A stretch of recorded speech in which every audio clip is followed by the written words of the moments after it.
시청자 여러분 안녕하십니까. 본격 시사 토크 명쾌한주입니다. 제39대 제주도지사로 당선된 오영훈 당선인이 내일 취임식을 갖습니다. 20년 만에 민주당 출신 도지사인데요. 앞으로 제주도정이 어떻게 달라질지 관심이 쏠리고 있습니다. 오늘 명쾌한주에서는 먼저 오영훈 당선인과 인수위원회의 지난 한 달을 평가해 보겠습니다.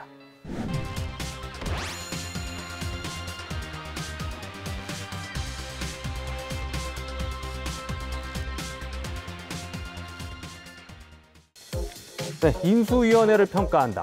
먼저 이번 도지사 인수위원회 구성부터 살펴볼게요. 현재 인수위원이 20명이거든요. 과거에 2014년도에 원희룡 지사가 처음으로 취임할 때 인수위원이 137명이었어요. 매머드급으로 불릴 정도로 규모가 컸었는데 그 이전의 사례를 살펴봐도 우금민 지사가 2010년도에 취임할 때 34명이었고요. 역대 가장 적은 인원이 아닌가 싶을 정도로 슬림한 구성인데 특히 오영훈 당선인이 실천적 실용주의 이 부분을 계속 강조하고 있거든요. 그래서 과거의 인수위원회가 점령군이다 뭐 이런 이야기까지 들었는데 이번에 인수위원회는 좀 달라진 모습을 보여주려고 하는 건지 큰 그 조용한 분위기였습니다. 그동안 그 당선인과 인수위원회 지난 한 달 어떻게 평가하시는지 먼저 총평부터 부탁드리겠습니다. 일단 인수위원회 구성은 제도적으로 이제 정해졌으니까 한 20명 규모인데요. 지금 아까도 말씀하셨지만 제주도지사가 민주당으로 정권이 바뀐 지 굉장히 오랜만이기 때문에 많은 분들이 기대를 하시죠. 그리고 지금 민생 현안이 굉장히 어려운 상황이고 그래서 많은 분들이 인수위에서 제주 지역의 현안을 좀 챙겨 달라라는 주문이 있었습니다. 근데 제도적으로 여러 가지 한계가 있었다는 거 있고요. 다만 아쉬운 거는 자문위원들이 상당히 많이 포진이 돼 있는데 그 자문위원 명단이 좀 공개가 좀 돼 있지 않죠. 그리고 어떤 분들이 자문위원으로 참여했는지 알 수가 없습니다. 그래서 그런 부분들이 좀 아쉽다. 어차피 이제 오영훈 도정에서 가장 지금 방점을 찍은 게 도민들과의 소통. 이게 방점을 찍었기 때문에 그런 부분들도 좀 소상하게 좀 공개가 됐으면 어떤 소수의 몇몇 어떤 사람들에 의해서 어떤 제주도정의 정책이 결정되는 것보다 다양한 경우를 통해서 의견이 좀 조율되는 그런 과정이 좀 좋지 않았을까라고 하는 아쉬움이 좀 듭니다. 조용한데 뭔가 물밑에서 이루어지고는 있는 것 같다. 이런 말씀이시고요. 사실 인수위 자체가 아시겠습니다만 이제 도정에 출범을 하더라도 활동 시간이 좀 더 있습니다. 그래서 아마 오늘 방송을 통해 가지고 저희가 얘기를 하는 거는 인수위에 대한 어떤 최종적인 어떤 결론적인 거라기보다는 약간 중간 평가의 성격이 가깝겠죠. 그러다 보니까 좀 더 지켜봐야 될 면이 분명히 있는 것 같은데 다만 이제 사실 인수위 같은 경우에 이제 출범을 하게 되면 사실 신구 어떤 권력 간의 이 중간에 좀 약간 긴장감을 높이는 분명히 그런 측면도 있는 것 같은데 확실히 지금의 그 오영훈 도중 인수위 같은 경우에는 전임 지사의 공백이 있어서 약간 좀 그런 긴장감은 좀 분명히 떨어지는 면이 분명히 있는 것 같습니다. 그래서 아까 이제 구성 같은 경우에는 이제 김 박사님께서 이제 얘기를 해주시긴 했는데 이제 지방자치법 개정에 따라서 이게 숫자가 137명에서 20명으로 줄어든 것으로 보이는 것뿐이지 자문위원이라든가 실무위원들 같이 이렇게 포함한 거를 보면은 이게 그렇게 작은 규모는 아닐 것이다라는 그런 생각이 들고요. 이 구성면에서 보면 이제 그 처음에 이제 인수위 명단이 발표가 됐을 때 기자들이 좀 약간 의아한 것 중에 하나가 굉장히 교수들이 많더라. 위원장도 그렇고 부위원장도 그렇고 분과별로 다 교수분들이 한 분씩 들어가고 그러니까 교수 한 명 그리고 이제 분야별 전문가를 이렇게 구성을 했다라고 하는데 어쨌든 부위원장 정도는 좀 정치인으로 해도 괜찮지 않았겠느냐는 그런 아쉬움이 좀 있는 것 같더라고요. 그래서 좀 많은 분들이 좀 인수위를 통해 가지고 어떻게 보면 새로운 도정의 전체적인 메시지를 많이 읽으려고 하는데 원희룡 그 당시 이제 당선인이 이제 경쟁 상대였던 신구범 당시 이제 새정치민주연합 후보를 인수위원장으로 앉히면서 좀 약간 굉장히 좀 깜짝 발탁을 하지 않았습니까?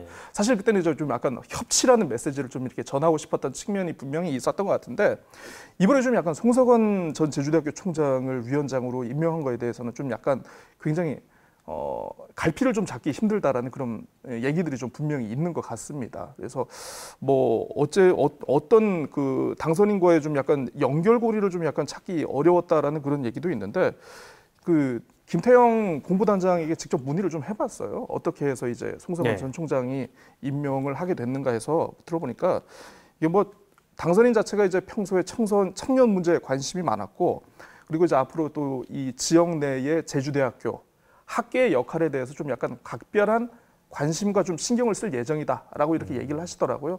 그래서 송석원 전 총장을 인수위원장에 내정을 하게 됐다라는 그런 얘기가 있는데 정치권에서 나오는 얘기로는 송석원 전 총장이 이재명 의원의 정치적 멘토다.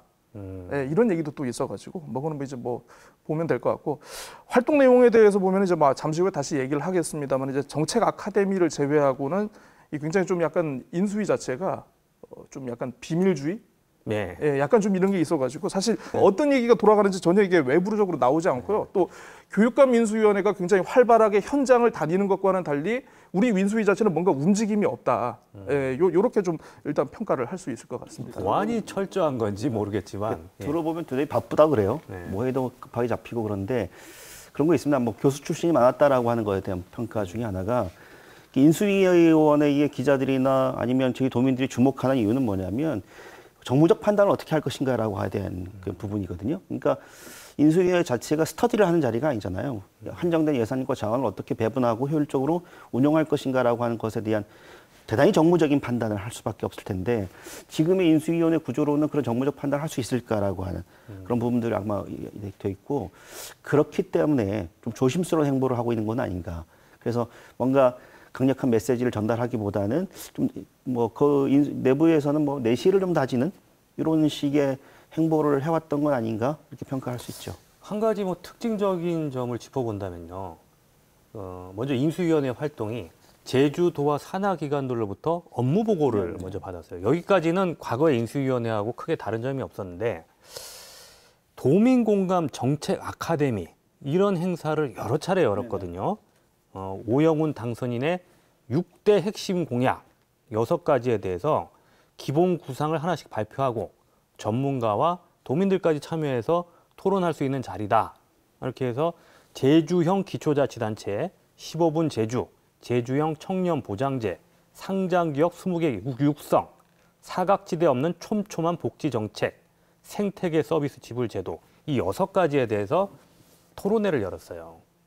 약간 다소 생소한 개념들도 있긴 있었습니다. 15분 제주, 네. 프랑스 파리에서 처음 시작된 아이디어라고 하는데 이런 시도들에 대해서는 어떻게 보셨는지? 저는 일차적으로는 긍정적이다라고 봅니다. 왜냐하면 아까 말한 15분 도시 같은 경우는 개념이 매우 생소하잖아요. 네. 그래서 이제 선거 기간 동안에 정책을 발표하지만 그 정책에 대한 이해도가 저희 도민들이 숙지하고 있는가라고 하는 부분들을 반문해 본다면 상당히 좀 부족한 부분이 많죠. 그래서 당선이 됐으니까 본인이 추진하고자 하는 핵심 공약에 대해서 저희 도민들의 의견을 수렴하는 과정을 갖는다는 건 저는 굉장히 긍정적이다. 다만 이제 그게 도민의 의견 수렴이 실질적인 정책으로 어떻게 반영되는가는 두고 봐야 될 문제지만 일차적으로 소통을 하려고 하는 노력이라고 하는 부분에 대해서는 좀 긍정적인 평가를 할 수 있겠다고 생각합니다. 약간 너무 이상적인 이야기 아니냐, 네. 장밋빛 미래만 제시하는 거 아니냐 이런 비판도 네. 있긴 있습니다만은 어떻게 소통에 대해서 긍정적으로 평가를 할 수 있는데요. 네.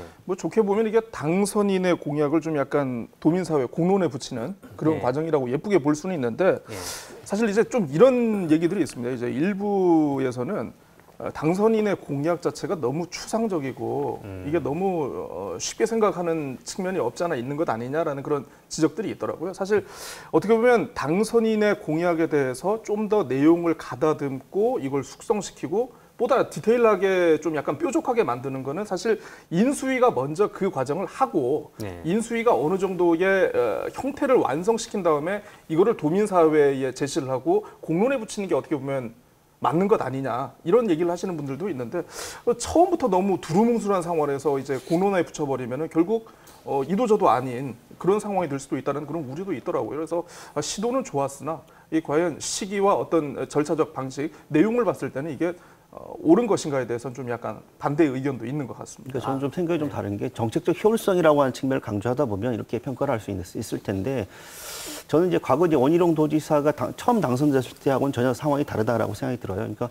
오영훈 당선인 같은 경우는 제주 지역 현안 문제에 대해서 굉장히 좀 많이 숙제되어 있는 상황이고 그렇죠. 지방의원 특히 출신 이제 지방의원 출신이고 국회 경험도 있고 그래서 다만 이제 본인이 어떤 아젠다를 설정해서 그것을 통해서 도민들을 설득하는 것도 굉장히 중요한 이지만 자신이 어떤 정책적인 구상에 대해서 폭넓은 의견을 수렴하는 것. 그러니까 그런 식의 행보 자체에 대해서는 좀 긍정적 평가를 할 수 있겠다. 그러니까 그런 것들이 결국은 뭐 두리뭉술하고 아직 뭔가 결정이 되지 않았다고 하는데 그런 거잖아요. 지금 뭐 시범 도시라든지 뭐 생태계 직불제라든지 이런 부분들, 좀 민감한 부분들은 아직 정책적인 결정이 좀 확실치 않더라도 그것이 도민들의 삶에 미치는 영향을 감안한다고 한다면 조금 더디게 가더라도 여러 경로를 통해서 의견을 수렴하는 과정이 좀 필요치 않았나라는 생각이 좀 듭니다. 예. 그런데 정작 가장 큰 관심사, 제주에서 역시 제주 제2공항 문제잖아요. 그런데 지금까지 오영훈 당선인이나 인수위원회나 이 문제에 대해서는 명확한 입장이 없다. 어떻게 하겠다는 거지. 이제는 지금 계속 되풀이되고 있는 이야기가요. 국토교통부가 네네. 전략환경영향평가, 보완 가능성, 좀 말이 어려운데 네. 검토 연구 용역입니다. 그러니까 작년에 국토교통부가 전략환경영향평가를 한 차례 했었는데 환경부가 이걸로는 안 된다 해서 네네. 제동을 걸었죠. 그래서 이걸 과연 보완해서 다시 할 수 있겠는가, 이걸 또 용역을 맡겼는데 여기에 대한 결과가 나오면 그걸 보면서 대응하겠다. 뭐 지금 당선인의 입장이 네네. 선거 때부터, 지방선거 때부터 계속 되풀이되고 있는데 이제 당선이 되셨고 이제 내일 취임하시잖아요. 네네. 그러면 이제는 어느 정도 제2공항을 정부에서 할 거면 따라갈 것인지 아니면 뭐 반대할 것인지 어느 정도 기본적인 입장은 나와야 되는 거 아니냐, 이런 얘기들이 많거든요. 그러니까 오영훈 당선인의 워딩을 그대로 하면 예. 그 가치의 충돌 문제는 갈등을 해결하기가 어렵다라는 거예요. 그러니까 찬성하시는 분들도 있고 반대하시는 분들도 있으니까 그러니까 실용적으로 접근해야 된다라고 하는 건데, 뭐 실용적 접근이라고 하는 것에 대해서 의견이 뭐 갈릴 수 있지만 좀 우려스러운 부분들이 있습니다. 그러니까 다른 정책적 사안에 대해서는 실용적 접근을 충분히 할 수 있겠다. 다만 이제 제2공항 문제만큼은 이게 결국은 정책적인 의제가, 그리고 앞으로 어떤 비전을 가지고 있고 그 제주도의 어떤 여러 가지 환경 수용성이라든지 공항의 필요성이라든지 이런 부분들과 굉장히 밀접한 문제가 있고 그야말로 제주의 가치가 무엇인지에 대한 논쟁이 필요한 부분들이잖아요. 근데 그걸 가치의 충돌로, 가치의 문제로 접근해서는 풀 수 없다라고 하는 건 조금은 제2공항 문제에 대해서 좀 한 발짝 뒤로 물러선 게 아닌가라는 생각이 들어요. 도민의 이익을 중시하겠다, 이 부분이어서 근데 그 도민의 이익이라고 하는 게 과연 어떤 이익인지 이런 부분들도 여러 가지로 해석이 될 수 있어요. 있잖아요. 그러니까 뭐 관광객이라든지 뭐 성장이라든지 하는 측면에서 할 수 있지만 장기적인 과제에서 제주도의 어떤 환경 수용성이라든지 제주의 생태 자원이라든지 이런 걸 본다고 한다면 제2공항 문제는 굉장히 중요한 가치의 문제일 텐데, 그래서 저는 오영훈 당선인이 이 문제만큼은 선거 때와 달리 자신의 어떤 정치적 비전, 또 제주의 앞으로 향후 50년, 100년의 어떤 미래에 대한 또 정치적 비전을 가지고 평가를 받아야 된다. 그리고 그걸 통해서 결국은 이게 가장 큰 실험대가 될 가능성이 높다. 그래서 지금과 같은 태도로는 상당히 좀 어렵다라는 생각이 드는 게 뭐냐면, 일단 국토부 장관이 제2공항을 추진하겠다는 원희룡 장관이에요. 그리고 7월 초에 결정되는데 이게 만약에 보완이 가능하다라고 하는 판단이 나면 지금 제주도로서 할 수 있는 스탠스가 많지 않단 말이에요. 그러면 그런 부분들에 대한 어떤 이 꼼꼼한 어떤 대책들이 좀 필요하고 그런 차원에서 이런 문제들을 좀 접근해야 되는데 좀 나이브한 게 아닌가 좀 생각이 듭니다. 얼마 전에 제가 지역신문에 보니까 이제는 오영훈 당선인이 입장을 밝혀야 된다라는 그런 사설까지 등장을 했습니다. 이런 상황인데 고재 기자님께서는 이 부분 어떻게 보셨어요? 뭐 말씀하신 대로 사실 뭐 선거 과정에서도 그렇고 어떻게 보면 이제 뭐 오영훈 당선인도 그렇고 민주당 전체적으로 가장 기다 아니다, 확실한 스탠스를 취하지 않는 이슈가 바로 제2공항이죠. 뭐 그런 가장 큰 아킬레스라고 할 수 있는데, 그러니까 저는 이제 도지사 후보 TV 토론회를 다시 돌아보면은 그 양자 TV 토론회를 그때 진행을 하셨지 않습니까? 사실 이제 그때 이제 박찬식 후보와 이제 그 녹색당의 부순정 후보 같은 경우에도 뭐 기존의 두 후보가 서로 승인만 하면 이제 같이 참석을 할 수 있었는데 두 후보가 그걸 거부를 했지 않습니까? 그건 뭐 전국적으로 그 양당 후보들이 그것도 동의하는 없잖아 건 없는 있는데, 걸로 그러니까 알고 있습니다. 저는 아마 이제 제2공항에 대한 어떤 그 집중적인 질의와 어떤 그 정치적인 공격을 어떻게 보면 좀 미연에 예방하고자 했던 측면도 분명히 있다고 보거든요. 그런 면에서 사실 도정 출범 이후에 이 문제를 어떻게 풀어나갈지 좀 약간 반신반의하면서 좀 기다리고 있었는데, 인수위 첫 회의에서 바로 그 결정적인 얘기를 했습니다. 모든 정치적인 행동에 명분을 줄 수 있는 그 마법의 단어, 실천적 실용주의를 통해 가지고 아마 제2공항과 관련한 어떤 스탠스에 대해서도 그동안 이 당선인 개인의 어떤 정치적인 입장, 네. 민주당이 가지고 있는 어떤 정파적인 입장을 떠나서 네.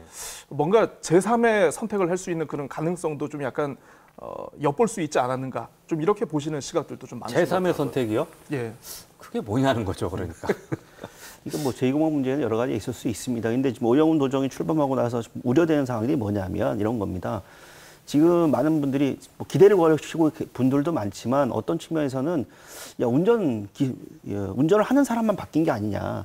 자동차 자체는 20년이 넘은 중고차인데 차를 바꿔야지 운전하는 사람만 바꾸는 셈이다라고 이야기하시는 분들도 있거든요. 그게 뭐냐면 지금 앞으로 이제 제2공학 문제와 관련된 환경적 이슈들이 굉장히 제주 지역이 현안 문제가 될 가능성이 대단히 높습니다. 그러면 제주 50년이나 아까 말씀드렸지만 그 미래 가치를 통해서 어떤 것이 제주에 가장 필요한가라고 하는 가치에 대한 설득, 그리고 그걸 통해서 자신의 어떤 정치적인 부분들에 대해서 정치적 행위를 해야 되는 시점이 올 수밖에 없거든요.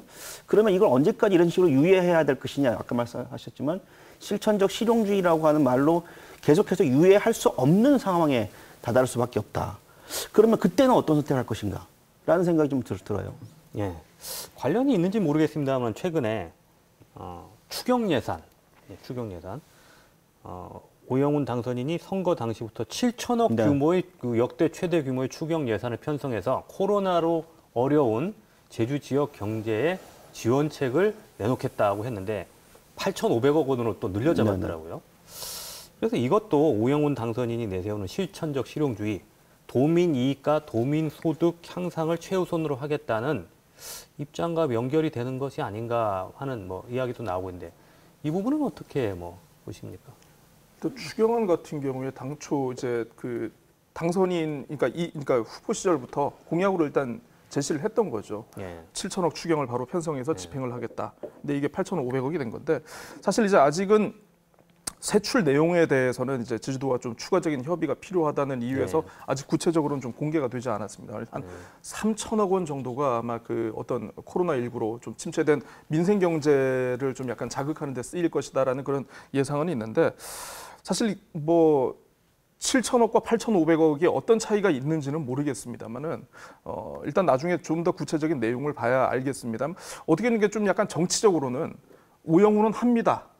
라는 걸 좀 보여주는 어떤 메시지적인 그런 성격이 아닐까, 이 추경 자체가. 왜냐하면 이제 당선인의 첫 번째 공약이고 이거를 지키고 완수한다라는 거를 도민사회에 좀 메시지로 보여줄 필요가 있기 때문에 좀 그래서 좀 약간 저 인수위에서도 이번 추경 예산 편성과 관련해 가지고 굉장히 좀 깊숙이 좀 제주도하고 좀 커뮤니케이션을 했다라고 얘기는 들었습니다만은 어쨌든 이제 뭐 세출 내용을 좀 더 봐야 좀 어떤 평가를 할 수 있을 것 같습니다. 그래서 근데 다만 이게 뭐 도지사가 취임하는 기념으로 뭔가 도민들에게 뭔가 거하게 뭐 떡을 돌리는 그런 느낌처럼 다가와서는 좀 약간 곤란하지 않겠느냐.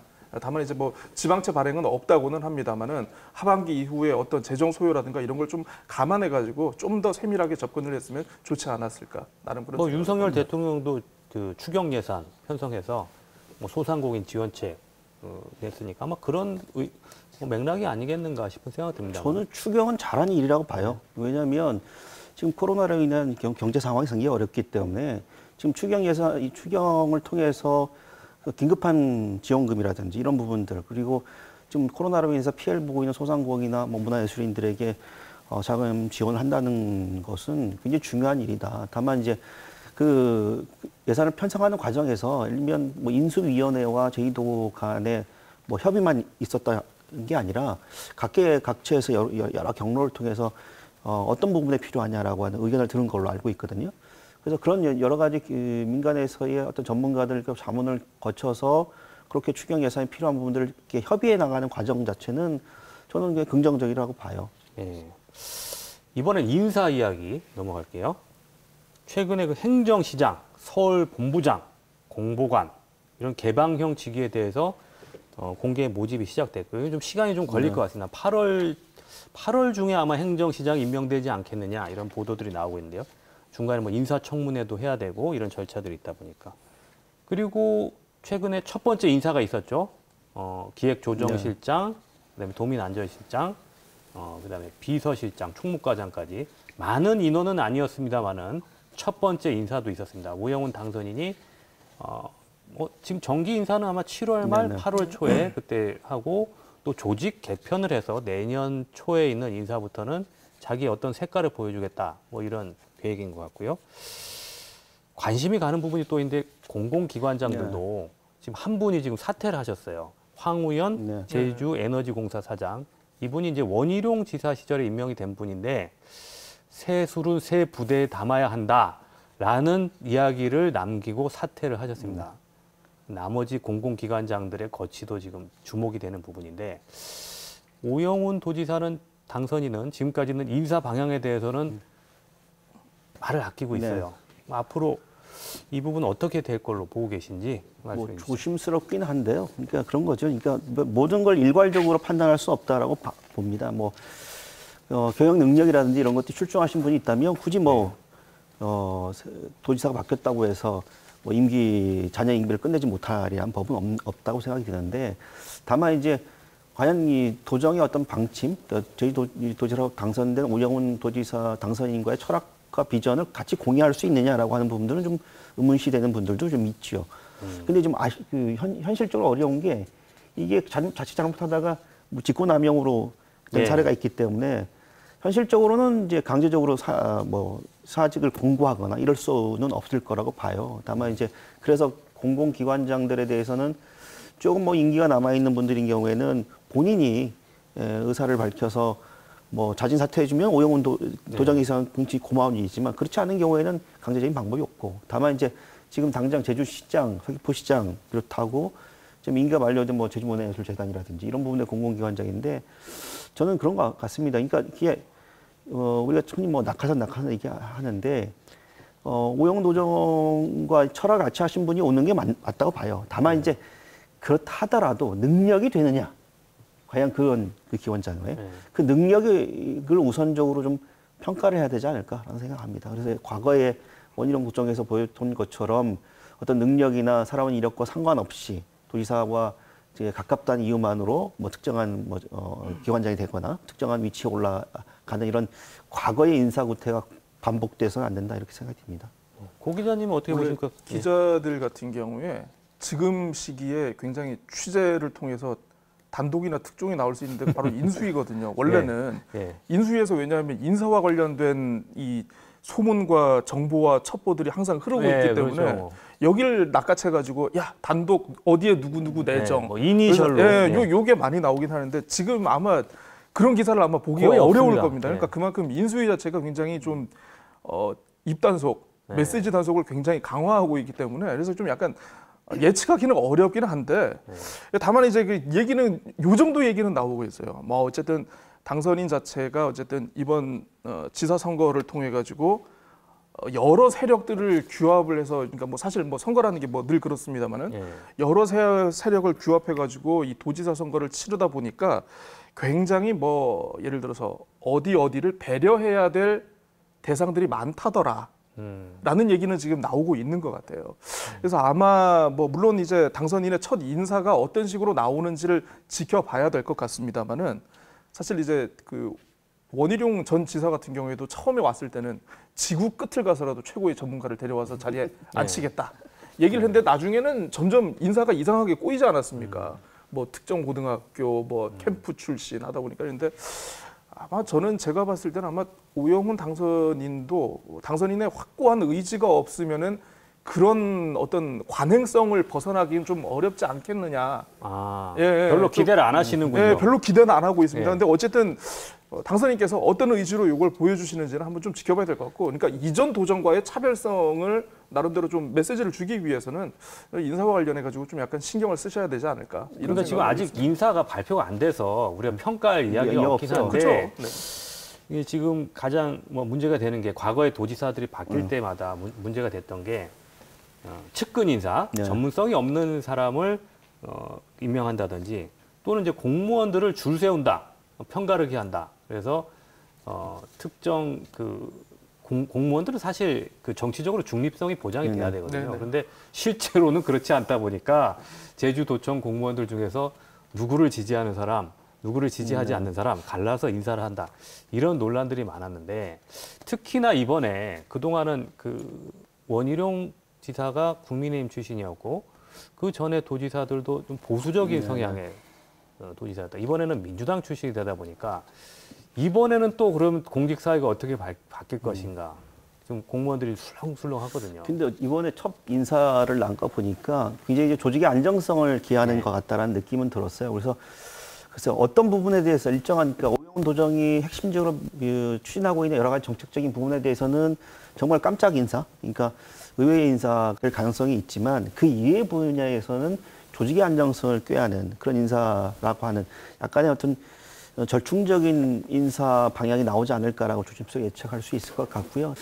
뭐 7월에 뭐 내일 취임하고 난 이후에 결국은 도민들에게 보여줄 수 있는 메시지가 가장 강력한 메시지는 그 인사가 우선이 될 텐데 아마 요즘 밤잠을 못 자고 있지 않을까라는 생각이 듭니다. 뭐 제가 아까 좀 약간 꼬아가지고 얘기를 하긴 했습니다만은 어떤 인사를 지명하고 임명을 한다 하더라도 사실 이제 그거를 이제 보고 뭔가 평가를 하는 사람들 입장에서는 어떻게든 뭔가 좀 메시지를 엮으려고 하고 그런 측면이 없지 않아 있는 만큼 뭐 이런 건 뭐 약간은 뭐 어떻게 보면 좀 약간 감수를 해야 될 왕관의 무게가 아닌가 이렇게 생각할 수도 있을 것 같습니다. 자, 마지막으로 이 얘기 짧게 짚고 넘어가겠습니다. 최근에 검찰이 오영훈 당선인의 선거운동을 도운 단체에 대해서 압수수색을 했습니다. 단체의 행사 명목으로 선거사무소에 사람들을 모은 뒤에 실제로는 단체 행사가 아니고 특정 후보의 선거운동을 했다. 이래서 선관위가 검찰에 고발을 하고 검찰이 수사에 나섰다는 건데 우리가 이 대목에서도 자꾸 떠올리게 되는 게 과거에 역대 제주도지사들이 수사를 많이 받으셨어요. 그러다 보니까 취임 초기부터 어떤 동력이 떨어지는 경우 뭐 법정에 계속 출석을 하고 검찰에도 수사받으러 나가거든요. 이 부분은 어떻게 될 건지 과연 오영훈 당선인도 이 사법 리스크 때문에 취임 초기부터 곤혹스러워지는 건 아닌지 어떻게 보시나요? 그건 뭐 지금 현재로서는 알 수가 없죠. 근데 지금 당장은 뭐 대상이 아니니까. 근데 좀 우려스러운 부분들은 있습니다. 왜냐하면 지금 윤석열 정부의 행태들을 보면 검찰을 통해서 여러 가지 어떤 압력과 압박을 행사하려고 하는 이런 시도들이 보이거든요. 그래서 좀 우려스러운 부분들이 있는데 뭐 그런 선거법이나 이런 부분들에 대해서 깔끔하게 했다면 크게 걱정하지 않아도 되는 사안이 아닌가라는 생각이 드는데 현재로서 뭐 지켜봐야죠. 뭐 아무도 알 수 없는 문제니까요. 현 정부의 어떤 그 검찰이 의도를 가지고 좀 했다고는 좀 저는 개인적으로 보지 않고요. 저는 이제 이 사건이 좀 약간 떠오르는 게 그 뭐 2018년에 아시겠습니다만 이제 그 원희룡 당시 후보가 이제 서귀포시 웨딩홀 그 사전 선거 운동 사건이 있지 않습니까? 약간 그게 좀 떠오르더라고요. 그래서 그 당시에는 이제 그 이 웨딩홀 그 연설을 주관을 했던 전직 공무원 두 분이 결국 공직선거법 위반으로 벌금형을 받고 지금 어느 이제 공공기관에 이렇게 계시지 않습니까? 원희룡 지사도 그때 당시에 수사를 받았죠. 네, 수사를 받았었는데 최종적으로 원희룡 지사 같은 경우에는 그 당시 이제 공직선거법 위반건하고는 직접적인 관련성이 없다 그래가지고 나중에 이제 그 저 대학생들의 그 연설한 거 그 부분에 대해서만 그 좀 뭐 어떤 그 유죄를 인정받았던 그런 기억이 있습니다. 그래서 어쨌든 이번 사건도 뭐 검찰이 압수수색을 하긴 했습니다만은 결국 당선인과의 어떤 관련성 여부를 파악하는 게 가장 큰 쟁점이 아닐까 싶은데요. 아마 이제 그 부분에서 이제 이 오영훈 당선인의 이제 초기 도정 운영과 이게 어떤 정치적인 진로가 좀 결정될 것으로 예상이 되고 있습니다. 네, 알겠습니다. 네, 내일 이제 취임하게 되는데요. 앞으로 오영훈 당선인의 행보 지켜봐야겠습니다. 자, 오늘 말씀 고맙습니다. 감사합니다.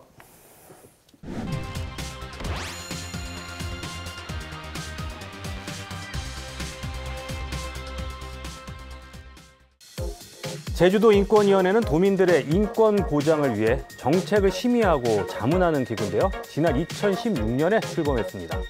최근 인권위원회 위원 15명 중에 위원장을 비롯한 위원 6명이 임기 만료를 보름 앞두고 전격 사퇴하는 일이 벌어졌습니다. 오늘 이 자리에 신강협 제3기 제주도 인권보장 및 증진위원회 위원장 모시고 자세한 이야기 나눠보겠습니다. 예, 안녕하세요. 네, 안녕하십니까. 네, 반갑습니다. 먼저 인권위원회가 과연 어떤 기구인지 낯선 분들이 적지 않거든요. 어떻게 구성돼 있고 어떤 활동을 하도록 어떤 역할을 하도록 되어 있는지 설명 부탁드릴게요. 지역에서의 인권 보장 체계 하나로서 이제 설립이 된 위원회인데요. 예. 엄밀하게 얘기하면 도지사의 자문 또는 심의기구로 이렇게 설정이 되어 있습니다. 이거는 2012년도에 국가인권위원회가 표준인권조례안을 발표를 하면서 각 광역지자체 단체에서 조례를 만들고 그 조례에 의거해서 그 각 광역지자체의 그 어떤 행정 관련 업무라든지 그다음에 인권 관련 사업이라든지 이런 거에 대해서 정책 심의를 하게 되고요.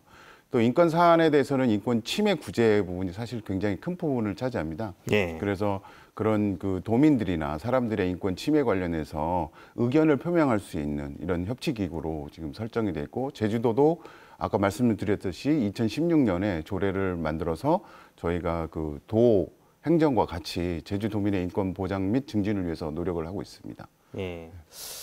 최근에 인권위원회 위원 6명이 집단 사퇴하는 일이 있었는데 위원장님도 그때 사퇴하셨고 네, 맞습니다.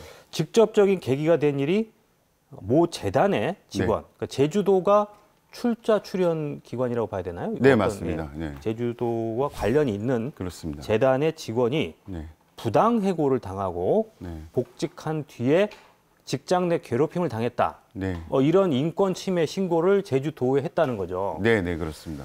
그런데 제주도가 인권위원회에 알리지 않고 네, 그렇습니다. 이 사안에 대해서 조사 불가하다. 네, 네, 그래서 그렇습니다. 당사자에게 통보하고 네. 사안을 마무리 지었다는 게 네, 맞습니다. 이 사태의 발단으로 알고 있습니다. 네, 맞습니다.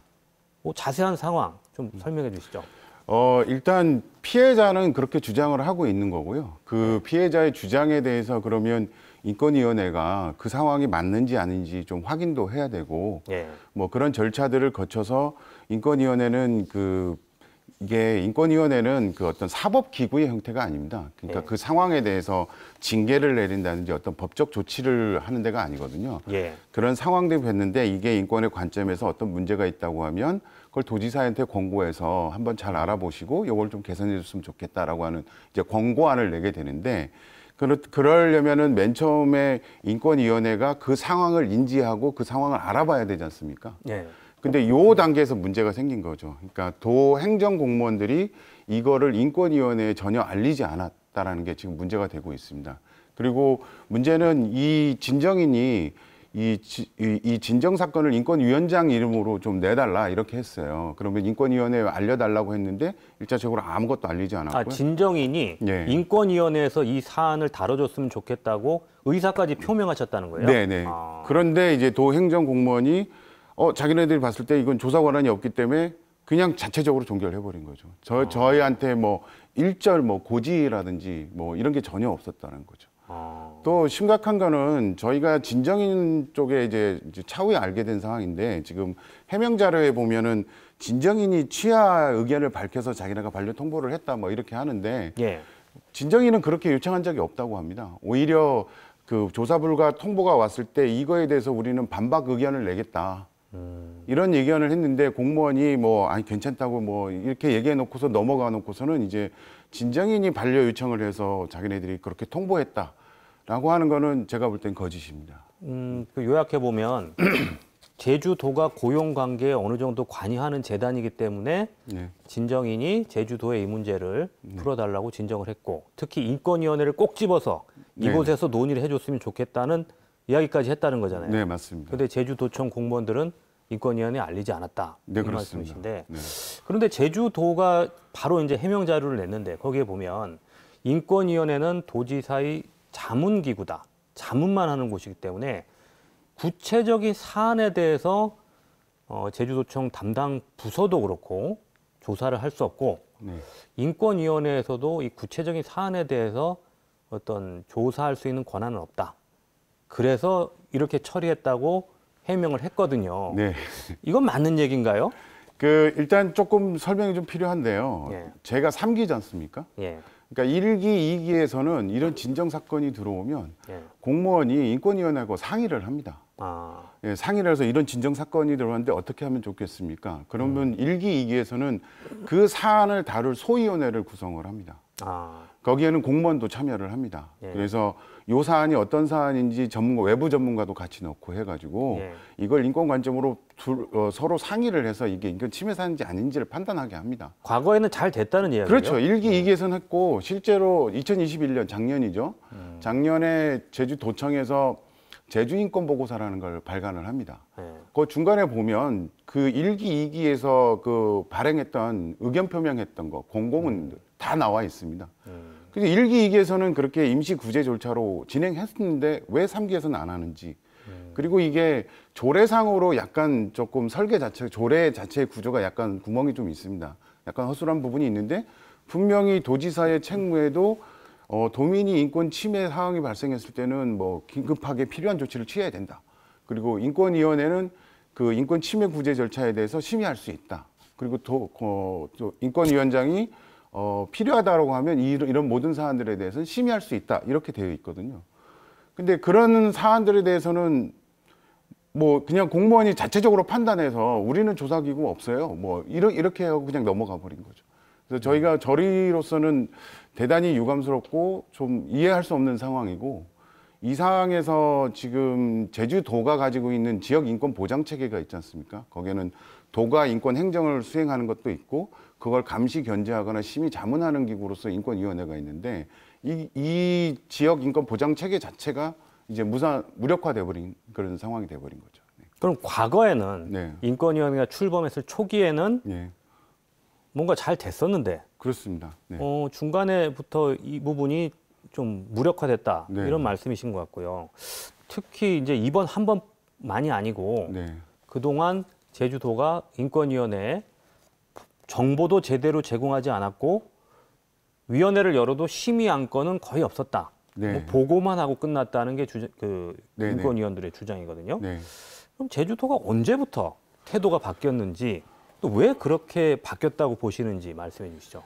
왜 바뀌었는지는 저도 잘 모르겠는데 일단 표면적인 이유로는 담당 공무원이 바뀌었습니다. 담당 공무원이 바뀌었 예. 이후로요. 과장님하고 팀장님이 바뀐 거니까 팀장님은 자주 바뀌시는데 과장님은 뭐 이렇게 조금 오랜 기간 동안 있긴 하죠. 근데 바뀌었는데 그 이후부터는 이 인권위원회와 뭐 어떤 안건에 대한 협의라든지 어떤 사업할 때에서 서로 이제 주고받고 얘기를 할 수 있지 않습니까? 업무 협의라든지 이런 게 거의 없었다는 거고요.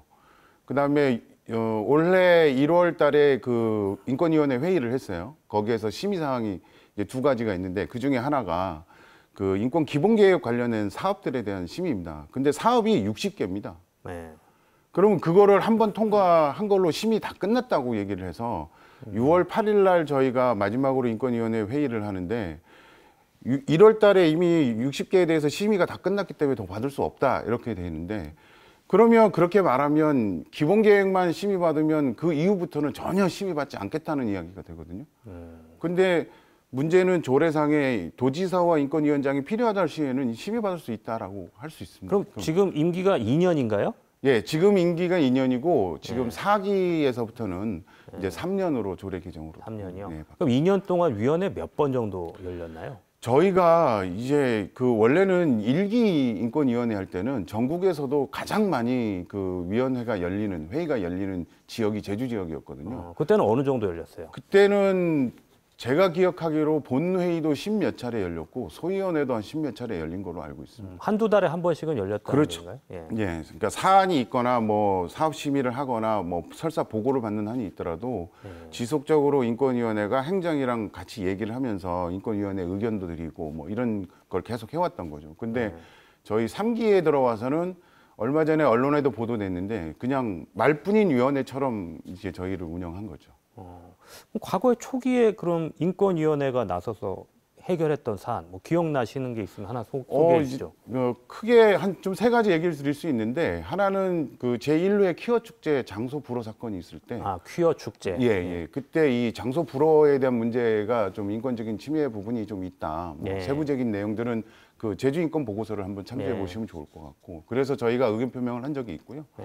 두 번째는 그 지역 내에 있는 그 아동보호기관에서 국가와 도가 같이 해서 그 보호 활동가들을 좀 급여를 주고 했던 문제에서 국비가 중단되면서 여기에 문제가 좀 생겨가지고 저희가 거기에다가도 의견 표명을 한 적이 있고요. 2기에서는 제주도 인권조례는 도민들을 대상으로 하고 있습니다. 그래서 꼭 도가 관할하는 기관이 아니라도 상관없습니다. 그래서 2기 때에는 뭐냐면 제주대학교 생활관 그 CCTV 운영 관련해서 예. 도인권위원회가 의견 표명을 한 적이 있습니다. 그래서 도에서 벌어지는 인권 침해 사안에 대해서 저희가 뭐 사법적인 조치를 하는 게 아니기 때문에 상황을 알아보고 그 상황에서 이게 인권 침해가 되겠다 그러면 도지사가 좀 노력해 달라라든지 개선해 달라라든지 그런 의견 표명을 한 사례는 굉장히 많습니다. 그러니까 어느 순간부터 인권위원회가 점점 할 일이 없어지더라. 그렇죠. 이 말씀이신데 네. 그런데 제주도에서 해명한 걸 보면 서울이나 경기, 강원도에는 인권 침해 사안을 조사할 수 있고 시정 공고할 수 있도록 조례로 보장이 돼 있다. 네네. 근데 제주도는 그렇지가 않다라는 네. 게 또 해명하는 주요한 포인트 중에 하나거든요. 네. 거꾸로 제주도는 왜 그러면 그런 조례를 안 만든 거예요? 예. 그 조례상에서 조례를 맨 처음 저희가 설계를 할 때 이게 시민사회단체에서 국가인권위원회 표준 조례를 갖고 이거를 설계를 했는데 예. 그때 이제 조사 권한이라든지 조사를 해야 된다, 인권 침해 구제를 다뤄야 된다는 거는 명목상으로는 들어가 있는데 그 체제, 시스템을 만드는 데는 약간 소홀했던 부분들이 생긴 거죠. 그 점이 이번에 드러난 거고요. 근데 서울 같은 경우에는 그러면 어떻게 했냐면 거기도 맨 처음부터 구제위원회 만들고 뭐 이랬던 게 아니거든요. 예. 실제로 서울도 그 국가인권위원회 인권 표준조례를 중심으로 맨 처음 운영을 하고 자기들 나름대로 보완하다가 인권 침해 구제 사안이 굉장히 커지고 이런 거를 더 시스템화해야 되는 문제가 생기니까 이 인권위원회가 있지만 침해 구제위원회가 또 따로 있습니다. 그러니까 이런 과정들을 통해서 그런 인권 침해 구제 시스템들이 계속 구축되어 가는 과정이거든요. 근데 도에서 행정은 그런 시스템이 없기 때문에 우리는 못하겠다. 그러면 그런 과정들 속에서 그러면 그 과정 중에 아까 1기, 2기 인권위원회 때 침해 구제 활동을 했잖아요. 그러면 그런 과정들을 이어나가면서 시스템을 좀 보완하거나 개선해 나가야 되는데 오히려 침해 구제 사안의 과정들은 못하겠다. 시스템은 없어서 못하겠다. 이렇게만 하고 침해 구제 제도를 만들어 달라. 뭐 이렇게만 하면 자기네는 책임지지 않겠다. 이런 얘기밖에 안 되는 거죠. 그래서 이번에 인권위원들이 그 오영훈 도지사 당선인 인수위원회에 네네. 어떤 개선을 네. 요청하셨다고 들었어요. 네네. 어떤 부분을 요청하셨는지 그리고 중요한 것은 인수위원회 쪽에서 네. 나서겠다고 하던가요? 어떻게 답변하셨습니까? 이제 뭐 인수위원회 내부 사정들은 제가 잘 모르긴 하는데 네. 일단 이 부분이 굉장히 언론이 이슈화돼서 저희들 말을 좀 깊게 경청을 해주셨고요. 네. 그다음에 저희가 요청한 바는 이렇게 이 인권기구라고 하는 게 사실은 좀 공무원들한테 좀 불편한 점도 있을 수 있고 네. 그런데 이렇게 체제가 불안정하게 가면은 결국은 도민들의 인권 침해 구제를 할 수가 없는 상황이 되잖아요. 네. 그러면 지금 행정에서 얘기한 것처럼 체제가 생기기 전까지는 우리 못하겠다 해버리면 그동안은 도민들의 인권 침해 구제 할 수 있는 기구가 없어지지 않습니까? 네. 그러니까 그런 점에서 인권 기구 자체가 조금 안정적이고 독립적이며 전문적으로 돌아갈 수 있는 직제로 좀 개편을 했으면 좋겠다. 네. 그래서 도지사 직속의 인권 담당관과 전문 조사관들을 좀 배치를 해서 이 부분들이 조금 보완이 됐으면 좋겠다. 그리고 장기적으로는 제주특별법에 인권 기구를 합의제 행정기구로 만들어서 이게 이 인권 기구 자체의 직이나 직제가 좀 안정화될 수 있도록 이렇게 해줬으면 좋겠다는 말씀을 좀 드렸고 네. 아주 경청을 잘 해주셨고요. 이 의견들을 최대한 어쨌든 또 당선자한테 잘 전달하겠다고 저한테 말씀해 주셨어요. 감사위원회 감사도 청구하셨습니까? 아닙니다. 저희가 감사위원회 청구를 안 했고요. 예. 감사위원회를 생각해 보니까 예. 저희가 국가인권기구의 어떤 권고를 받아서 조례도 만들고 조례상으로 분명히 나와 있는데 이걸 감사위원회에서 다시 그 조례의 제도나 이런 거를 다시 뭐 어떤 판단을 받을 이유가 없는 거죠. 예. 예. 그래서 요거는 협치기구이기 때문에 그리고 이번에는 도정도 바뀌는 과정이지 않습니까? 그러니까 인권위원회도 교체가 되는 시기니까 이 교체되는 시기에서 도지사 인수위원회랑 그러니까 차기 도정에서 이 부분들을 좀 잘 살펴가지고 좀 자연스럽게 문제가 해결되면 더 좋지 않겠냐 이런 생각을 하고 있습니다. 현재 조례에는 인권위원회가 정책을 심의하고 네, 도지사에게 개선을 권고할 수 있다는 조항은 있죠. 있습니다. 이 지금 현재의 조례를 네.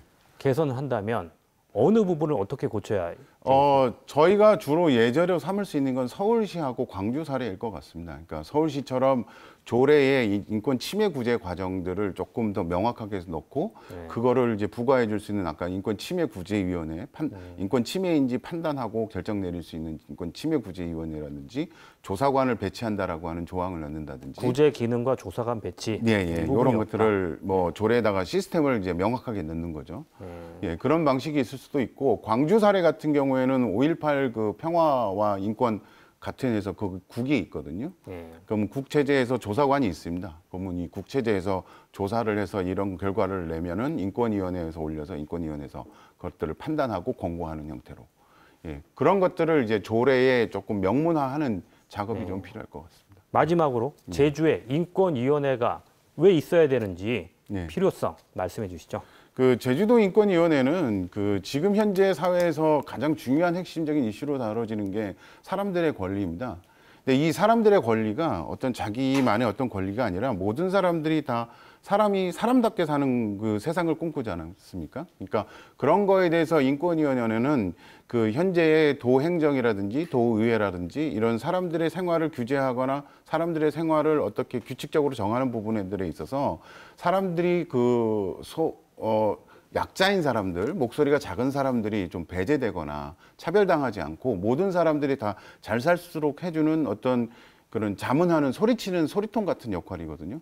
그러니까 이런 역할이 있어야 이 사회가 끊임없이 이렇게 뒤로 빠지거나 배제되는 사람들을 같이 함께 갈 수 있는 그런 길이 되지 않을까 하고 그런 거에 대한 중요한 역할을 맡고 있는 게 인권위원회라고 저는 생각하고 앞으로도 그런 역할을 계속 해야 된다고 생각하고 있습니다. 오늘 말씀 고맙습니다.